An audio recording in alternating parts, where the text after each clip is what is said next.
Alright, this video is going to be about my selective item max probability code. What this code does is it maxes out the item probability of a desired item that you set in the cheat code.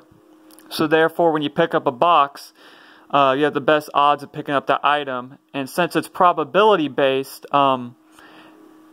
it doesn't have any of the cons of shared item code. For example, it follows all the item rules like the 30-second rule for shock, the first 30-second rule of the first 30 seconds of the race rule for blue shells, the 25-second rule for POW blocks, the can't get triples while holding triples, or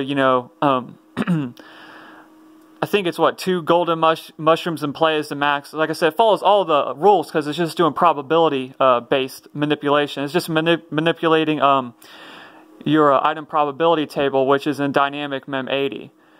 So this code is actually undetectable.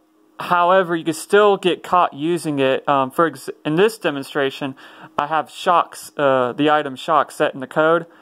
So you'll see I get shock in, like, doesn't matter which position, but I'm still following all the item and server rules and whatnot. I'm just not following the positional rules. So if someone has a cheat detector, the cheat detector won't go off in this situation. Like, let's say the guy I'm in the room with has a cheat detector.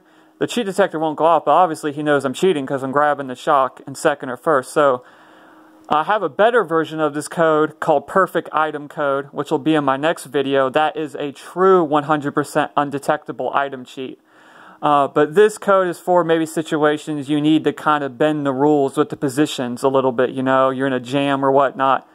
So I'm just going to demonstrate you how this code works and whatnot. So let's get the race started.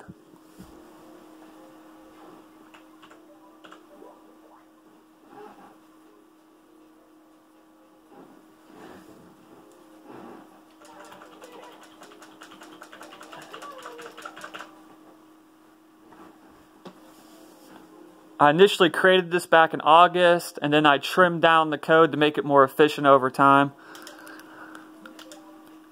Credits to Zur because he was the subroutine founder. The addresses I'm using, Zur found the subroutine earlier, a long time ago when he made God code.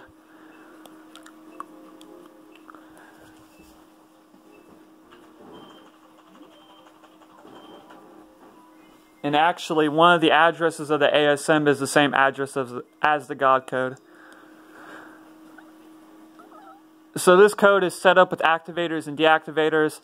I have my activator as the Y button and my deactivator as my L button, which is the item usage button. Alright, so I'm going to activate a shock, and you're going to see the code will not execute at all. See, green shell. I'm going to activate it again. Banana. Another thing with this code too, it's probability based. It's not based on shared item whatsoever. So if your item is not available, like let's say someone's holding the shock and you activate the shock, you'll get a different legitimate item instead. Because this is all done before the actual handshake between clients. So like I said, it's undetectable other than if you were to bend the position rules and you got caught doing that. But an actual cheat detector, objectively speaking, can't know whether or not you're using this code. But like I said, I solved that positional problem with my perfect item code, which will be in the next video. So anyway, back to the race. Activate the code. We'll get a shock. Got the shock. Use the shock. I'm going to activate again, because my deactivator is my item usage button. And there you go, see? And that's pretty much it. Whenever you run item cheat codes, you always want your item usage button to be your deactivator. I don't know why you would put it as something else. That would make absolutely no sense. So I'm going to activate again. Let's see if the shock's available. Haven't been really paying attention to the timer.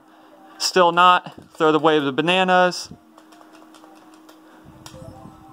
Try it again, and we got it again. And deactivate. And there you go. That's selective item max probability code. Code is created by me.